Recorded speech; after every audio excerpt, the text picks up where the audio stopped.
Chez moi, je t'ai couché gentiment. Tu as parlé de moi au festival et c'est pas la première fois que tu dis mon nom. Tu as dit mon nom. Tu as pris la grossette, je vais la diminuer. Tu as pris la grossette, je vais la diminuer. Faut bien attacher ton kimono. L'achat de vues, pour moi, c'est de la tricherie. Tu penses qu'il y a eu achat de vues? Je pense pas, il y a eu achat de vues. Le clip avec de Didi qui a sorti, il y a des vues qui ont été achetées. On est Todia, mais est-ce que vraiment on est Todia? Ok. Les lots, c'est la vie. Quand c'est un aigri, il est en bio, il veut humilier Didi B. Oh, Imra a déjà volé son étoile. Hey, Suspect 95 a été vraiment traité de tous les noms. Hier, après son passage dans Showbuzz, mesdames et messieurs, voilà, c'était chaud sur lui. La conspiration ne lui a pas fait cadeau. Non, la conspiration était vexée suite aux propos de Suspect 95 dans l'émission Showbuzz. Mais de l'autre côté, c'est Imra qui ne se présente pas à William Midi, l'émission dans laquelle il a été programmé et tout. Et je vais vous parler aussi de Bakayoko Aziz. Voilà. 3 sujets là ont animé la toile 2 jours là. Mesdames et messieurs, soyez tous les bienvenus à ce nouvel épisode de Lelo Talk. Je m'appelle Jules, a.k.a. Young Zog. Let's go. Les lots, c'est la vie. Une question qui revient très souvent. Quels types d'emplois sont disponibles sur l'application? Sur l'application Edomatch, vous pourrez retrouver différents types d'emplois de différents secteurs comme commercial, technicien, ouvrier polyvalent. Vous avez aussi couturier, barbeur, vraiment tout type d'emploi. Nous sommes au début de notre aventure et c'est ensemble que nous allons bâtir notre communauté et au fur et à mesure, vous aurez vraiment plusieurs offres dans différents secteurs. Donc, allons-y ensemble. Ouais, mesdames et messieurs, hier, l'épisode ou bien l'émission d'hier de William Midi, voilà, Imra était l'invité. Il était l'invité, mais à la surprise de tout le monde, Imra ne s'était pas présenté. Il n'était pas là à l'émission. Tout le monde se pose des questions. Pourquoi Imra n'était pas là? Pourquoi il n'était pas là? Pourquoi il n'était pas venu à l'émission? Oui, ça a été un sujet de discussion hier sur la toile. Les gens ont donné plusieurs raisons pourquoi Imra n'était pas à l'émission William Midi. Voilà, des gens se posent des questions sur les raisons et tout ça. Et il y a des gens qui ont donné, voilà, des hypothèses. Tout d'abord, il y a des gens qui ont fait mention de la vidéo du patron de Willy Dombo. Voilà. Je parle du boss Fabrice Savognon, qui est le patron de Live TV. Vous vous rappelez, non? Monsieur Fabrice a fait une vidéo la dernière fois en train de fredonner le diss track de syndicat à l'égard de Imra. Regardez un peu. Chez moi, je t'ai couché gentiment. Tu as parlé de moi au festival et c'est pas la première fois que tu dis mon nom. Tu as dit mon nom. Tu as pris la grossette, je vais la diminuer. Tu as pris la grossette, je vais la diminuer. Faut bien attacher ton kimono. Et puis j'espère que vous allez tout amener. On est sur la défense comme Dramane. Toi, gada, gada. Ah, j'adore. Voilà la vidéo. Voilà un peu la vidéo. Donc, il y a certains qui se disent que voilà, à cause de cette vidéo, vu que voilà, on dirait que le patron a pris position, il est du côté de syndicat et tout ça là, c'est la raison pour laquelle Imra a refusé de se pointer à l'émission. Il y en a qui parlent du fait que voilà, à cette émission-là, il est question de faire des improvisations, bien il est question de faire des freestyles et tout ça là, ou bien Willy Dombo même est dans le boycott, il a invité syndicat le jour d'avant, donc Imra ne voit pas l'intérêt pour lui de venir à cette émission. Mais une chose est que je sais que avant de programmer, avant d'inviter quelqu'un à une émission, la personne est contactée. Au préalable, on a l'accord de la personne avant de déclarer, d'informer l'audience que vraiment cette personne ou bien cette personne sera notre invité dans cette émission. Mais pourquoi on l'a invité? Forcément qu'il a été contacté, ils ont validé, mais pourquoi ils ne se sont pas présentés? En tout cas, je vais vous lire ici la réaction, bien les raisonnements de certaines personnes face à l'absence de Imra dans l'émission William Midi. Imra était l'invité de Will Dombo à midi. Selon vous, pourquoi il n'est pas venu? Voilà la réaction de certains sous cette publication. Imra sait ce qu'il fait. Il a une équipe professionnelle derrière lui. Si l'artiste a jugé bon de ne pas y aller, lui seul sait pourquoi. Le patron n'a pas respect pour Imra, donc la réaction de l'artiste est normale. Voilà, c'est là où je parlais du patron de Live TV qui est Monsieur Fabrice Arouillon qui fredonnait le diss track de syndicat à son égard. Donc, il y a certains qui disent que le patron n'est pas de son côté, donc raison pour laquelle il ne s'était pas présenté. Il y a improvisation et live en plus, donc le chef des bandits Koulouna ne peut pas. Il peut pas faire freestyle, Joe. Je me demande si Willy lui-même n'est pas dans boycott. Est-ce qu'ils ont vraiment contacté l'artiste pour qu'il passe à l'émission ou alors est-ce qu'ils ont eu son accord qu'il allait passer? Je crois qu'ils ont commencé juste comme ça pour avoir de l'audience alors que ce genre de choses fait passer l'artiste pour quelqu'un d'irrespectueux. Mais je ne suis pas, c'est mon avis, et je suis pas d'accord avec ce commentaire-là parce que on peut pas annoncer un artiste dans une émission juste comme ça sans l'avoir contacté au préalable. Donc voilà, forcément qu'il a été contacté, mais la raison pour laquelle il s'est pas présenté, ça je ne saurais vous le dire. Il y a quelqu'un qui dit, quand j'ai vu la fille, je me suis dit, Imra va jamais venir. Quand hier syndicat invité, de la manière c'était là, je savais que Imra n'allait pas venir. Oui, au passage de syndicat, il y a eu une vidéo de Willy Dombo. Il y a eu une vidéo, oui, Willy Dombo et ses gars ont fait le challenge de DJB, le challenge de, voilà, ce beat indien là qu'ils ont mélangé avec du coupé décalé, le challenge qu'a lancé DJB là, voilà. En tout cas, regardez la vidéo en question. Thierry, quand tu veux, balance la sauce.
Merci très chers amis. Voilà, c'est de ça qu'il s'agit. Voilà. C'est au cours du passage de syndicat, en fait, qu'ils ont fait cette vidéo-là. Donc, il y a certains qui disent qu'à cause de ça, Imra ne va pas accepter de venir. Il y a eu tellement de raisons. Donc, de votre côté, dites-moi, est-ce que, pour vous, pourquoi Imra ne s'était pas présenté à l'émission William Midi chez Willy Dombo? Pourquoi il ne s'était pas présenté? Dites-moi ce que vous en pensez aussi dans les commentaires parce que c'était un peu bizarre. Je suis sûr qu'il a été contacté au préalable. C'est pourquoi ils l'ont programmé. Mais raison pour laquelle il n'est pas venu, c'est ça, je ne sais pas. En tout cas, dites-moi l'idée qui vous passe par la tête en pensant à ça. Les lots, c'est la vie. De l'autre côté, il y a un compte au nom de Bakayoko Aziz qui est dans pain à l'heure là. Le gars est dans pain à l'heure là. Il a supprimé des publications, il a supprimé tellement de choses sur son compte. Mais le truc c'est que il y a les captures d'écran qui sont déjà là. Il s'agit de quoi? Il s'agit d'un compte forcément fan de Imra, voilà, qui a fait une publication dénigrant et insultant la femme de DJB, la traitant de poclé, tout. En tout cas, je vais vous lire quand même la publication de ce dernier, la publication là qui est sur le point de lui créer des problèmes, de sérieux problèmes, je vous dis. Dans sa publication, il disait ceci: c'est le nom de Laura Zéhi qui est gâté. Sinon, voici la vraie poclé du rap ivoire qui est là. Quelque chose tel à taper dedans jusqu'à fatiguer. Vous venez vous jouer les saintes ici que je suis marié. Alors que plus de que vous y a pas. Et suivi de cette publication-là, des photos de la femme de DJB. les photos de la femme de DJB. Donc c'est la femme de DJB qu'il est en train de traiter de poclé du rap ivoire comme ça. Quand il a vu que ça allait chauffer là, quand il a vu la réaction, il a vu que ça allait chauffer là. Premièrement, il était venu dire que voilà, la conspiration a modifié ma publication. Je n'ai jamais écrit ça. Arrêtez de taguer la PLCC. Parce que la PLCC, les gens ont commencé par taguer la PLCC en même temps. PLCC, c'est la plateforme de lutte contre la cybercriminalité. Voilà. les gens ont commencé par taguer la PLCC en même temps. Il a vu que, là, il s'est rendu compte qu'il a zaï, que ça va devenir des problèmes pour lui. Donc, il a dit que les gens ont piraté son compte pour aller modifier ça. Et puis, il est venu partager la publication et il a tagué lui-même. Il a identifié le compte de la PLCC sur la fiche, sur la publication. À voir comment ça se passe là. À voir que, alors là, ça va chauffer là, ça s'en va loin là.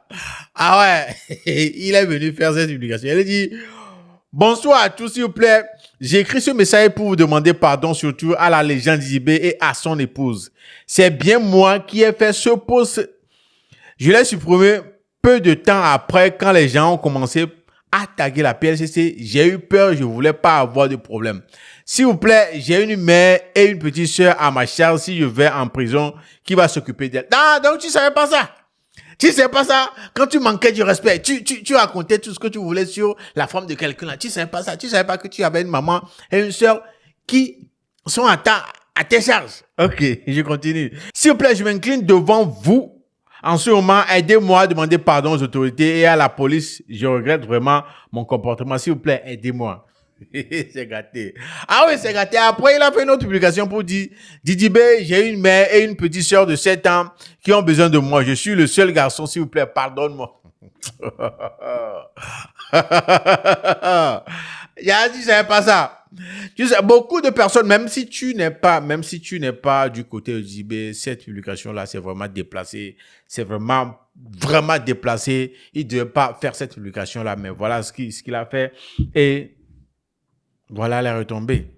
Voilà les retombées. Il y a eu des réactions, tellement de réactions à ce propos, quand bien même qu'il a supprimé la publication, comme je le disais, mais les gens ont fait des captures d'écran.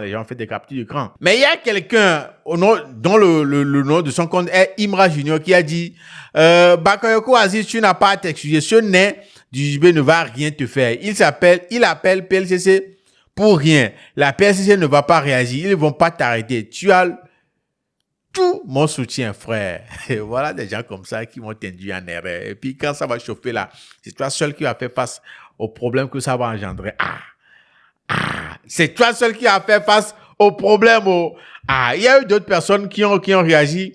Il y a Bouba ST, voilà, une page aussi qui disait, hier, pour des raisons inconnues, le producteur Ano Gadagada, voilà, fait une sortie pour accuser les fans de la conspiration de boycotter son artiste. Contre toute attente, cet individu diffame contre l'épouse mariage légal de l'artiste Djibé, l'accusant de fille de plaisir. Nous pensons qu'il a les preuves de ce qu'il avance. Nous appelons ici la PLCC. Voilà, pour qu'elle se saisisse de l'affaire. À la même occasion, j'invite tous les gars de la conspiration à être responsables. Une chose est sûre, Bakayoko Aziz est bel et bien conscient de ses posts. Genre tellement. En tout cas, on attend de voir ce que ça va donner par la suite parce que voilà, faire des posts comme ça, juste parce que tu es fan d'un artiste et que tu n'es pas fan de l'autre, c'est un peu tiré par les cheveux. Dites-moi dans les commentaires ce que vous en pensez. Voilà les réactions. Est-ce que la PLCC va réagir? Et si la PLCC réagit là, que pensez-vous qui va arriver à ce gars, Bakayoko Aziz là? Que pensez-vous qui va lui arriver? Dites-moi tout ça là dans les commentaires. Les lots, c'est la vie.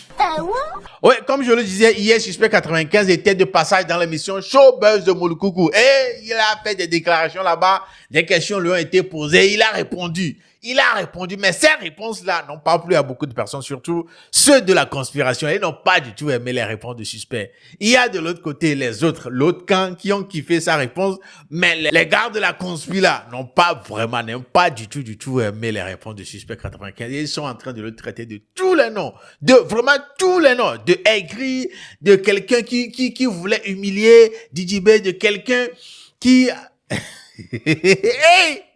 En tout cas, il était question de quoi exactement avec Suspect 95 dans l'émission Showbuzz? Il était question de quoi? La question était à propos des histoires de vues qui ont régné 2 jours là sur la toile. Le projet de Djibé Go, voilà.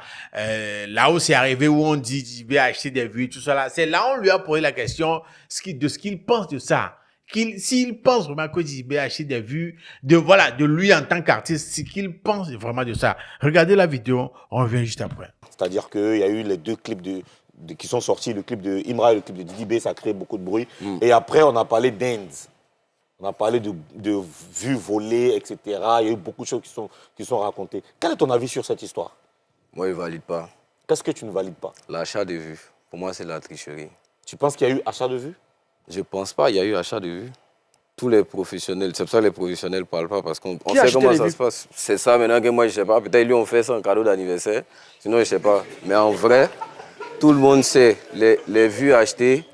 Tout le monde connaît le business, tout le monde sait comment ça se passe parce que ces gens de société-là viennent démarcher les artistes. Donc je veux pas, enfin, tu nous laisses dans le vent. Qui a fait cadeau d'anniversaire à qui? On est un peu, tu vas un peu vite sur à nous. ce clip-là, oui. Il y a des vues qui ont été achetées. Le clip de qui? Le clip avec de Didi qui a sorti. Il y a des vues qui ont été achetées. Parce que ceux qui viennent nous proposer, c'est ça, ils nous expliquent que bon, on va te donner des vues, c'est des vues qui viennent d'Inde. Le robot de YouTube ne va pas détecter. Moi, pour moi c'est de la fraude, c'est de la tricherie, je ne valide pas ça. Tu n'as pas acheté des vues. Si tu dois faire 2000 vues, fais tes 2000 vues. Ils t'ont déjà proposé de faire ça? Bien sûr, tout le temps. Tu l'as jamais fait? Jamais. Et ils sont toujours dans les DM des gens, ces gars-là. Viens, on t'achète des vues et tout. Et comment tu as su que Didi, il a acheté des vues? Ben, moi, j'ai vu ça sur Internet. Et quand j'ai vu, j'ai reconnu le système, j'ai dit non, ça se fait pas, ça. Mais après, les fans de Didi B font des publications pour dire qu'il est tendance monde, tendance Europe, etc. Donc, ça veut dire que les vues n'ont pas été achetées. C'est quoi ton avis sur ça? Ozone, tu fais genre tes naïfs, ouais. Je suis là pour te poser des questions. Réponds à la question. Écoute-moi maintenant ce que je t'ai dit. Moi, suspect, c'est une méthode que je ne valide pas. Et je ne trouve pas ça courant. Après, chacun a sa manière d'atteindre ses objectifs. Mais moi, acheter des vues, pour moi, c'est comme un sportif qui se dope. Il ne valide pas ça, tu n'as pas acheté des vues. Comment tu reconnais le système? Pardon, Mimi, comment tu reconnais le système? C'est des vues qui viennent d'Inde. Comment? C'est des vues qui viennent d'Inde. Si demain, moi, j'ai fait un clip, j'appelle les gars, je fais aussi, tu vas voir mes vues. Moi, ce que je veux savoir, toi, comment tu fais pour savoir? Que quoi? Que ça vient d'Inde et comment tu reconnais le... Mais il y a des logiciels, il y a des sites pour ça. Tu peux aller sur le site de YouTube, chat YouTube, tu vas voir. Tu vas voir d'où viennent les vues. D'accord. Et qu'est-ce que tu penses des vues de Imra? Les vues d'Imra, c'est-à-dire? Puisque tu as parlé tout à l'heure des idées, tu penses que les vues de Imra sont réelles? Tu peux vérifier. Sur le dernier son, sur le son qu'il a sorti. Oui, le dernier là. Les vues sont clean, va voir. Est-ce que tu ne le dis pas parce que tu es proche d'Imra ou que tu dois avoir des collaborations avec lui? Est-ce que tu ne le dis pas pour ça? Parce que je veux avoir des collaborations avec lui. Ou tu prépares des collaborations avec lui. Tu ne dis pas ça parce que vous êtes proches, non? Acheter des vues, oui. Je ne valide pas. Je considère que c'est de la fraude, c'est une fausse méthode. Je ne valide pas. Ce n'est pas dans moi mon éthique. Donc, ça n'a rien à voir, Imra. Voilà la vidéo. Voilà ce qu'il a dit à propos de ça. Il a été cash, il a dit clair en même temps qu'il y a eu achat de vues. Clair, il a dit qu'il y a eu achat de vues. Et que lui, vous avez tout regardé, vous avez tout vu. Voilà. Mais les gars n'ont pas aimé, ils n'ont pas du tout aimé. Ils n'ont pas aimé ça. Ils n'ont pas aimé ça. Il y a eu des réactions. Il y a eu des gens comme Mark Eba qui dit ça sert à rien, Manu. Imra a déjà volé ton étoile. T'as vu Williams? Le suspect, on a cherché le suspect, on a trouvé le suspect, il est devenu aigri dans nos mains. Ça, c'est un son, hein. C'est le son de qui? Le succès, on a trouvé le succès. C'est un son d'IJB, non? Voilà, succès, voilà. Il y a Désiré Cyrus qui dit, déjà suspect a fait exprès de faire fuiter la vidéo Yves de DJB pour le discréditer. Mais comme ça n'a pas pris, il est venu terminer le travail en personne à la télé. Voilà les réactions. Mais suspect 95 maîtrise les robots, mais il lutte vu avec ce bébé sans hausse de manque. Arrêtez de bâcler le travail des autres. Voilà les réactions. Il y a Amaral TV, voilà, qui dit, suspect, tu viens de faire une très mauvaise sortie sur ton jeune frère JB. Sache que, en voulant l'humilier, tu t'es humilié toi-même. Tu as humilié le rap ivoire. On peut ne pas aimer le loup, mais il faut respecter sa manière de courir. Je ne sais pas qui t'a blagué, hein, mais tu as zaï. J'espère que tout ça, c'est pas pour un feat avec Imra. C'est le rap ivoire qui vient d'être attaqué par un des leurs aux yeux du coupé décalé de le Zouglou. Force à la conspiration. Voilà un peu les pauses. Suspect qui était promis à un grand avenir se résume aujourd'hui à détester DJB parce que Imra lui a promis un album en commun. Ah ouais, c'est chaud. Voilà un peu les réactions. Voilà les réactions, Charlie. C'est à cause de ça, Imra a volé ton étoile dans ton cul là. Voilà les réactions. Et de l'autre côté, il y a Patko Yao qui était plutôt content. Il a dit, waouh, suspect, merci d'être sur la vérité. Les grandos de Yakari, les Indiens proposent des vues aux faibles qui en ont besoin pour booster leur YouTube. Je pense que je vais en acheter pour mon prochain son. Merci, suspect. Voilà. Des réactions d'ici et là. En tout cas, ça continue toujours. Les gens de la conspiration ne sont pas du tout contents du suspect. Ils sont en train de le traiter de tous les noms. Mais de votre côté, dites-moi, d'après vous, ce que les gars là, les gens de la conspiration, la réaction qu'ils sont en train d'avoir là, est-ce que c'est justifié? Est-ce que vous pensez que Suspect est devenu aigri vis-à-vis de DJB, il le déteste, il veut l'humilier? Est-ce que vous pensez aussi comme ça? Ou bien pour vous aussi, vous êtes sur la ligne de ceux qui disent qu'il a été caché, il a dit la vérité, il a été honnête dans ses réponses vis-à-vis des questions qui lui ont été posées à propos de ça. Dites-moi tout ça là dans les commentaires parce que là, c'est chaud. Non, c'est vraiment chaud, c'est grave chaud. Mesdames et messieurs, en tout cas, voilà quelques actualités. 2 jours là sur la toile, toujours en Côte d'Ivoire, le rap ivoire et tout. Imra, Suspect, DJB et tout. En tout cas, dites-moi tout ce que vous en pensez dans les commentaires et c'est ça qui nous ramène à la fin de cet épisode de Lelo Talk. Vous connaissez le nom, Jules aka Young Zok. Voilà, on se dit à la prochaine. Prenez bien soin de vous. Salut.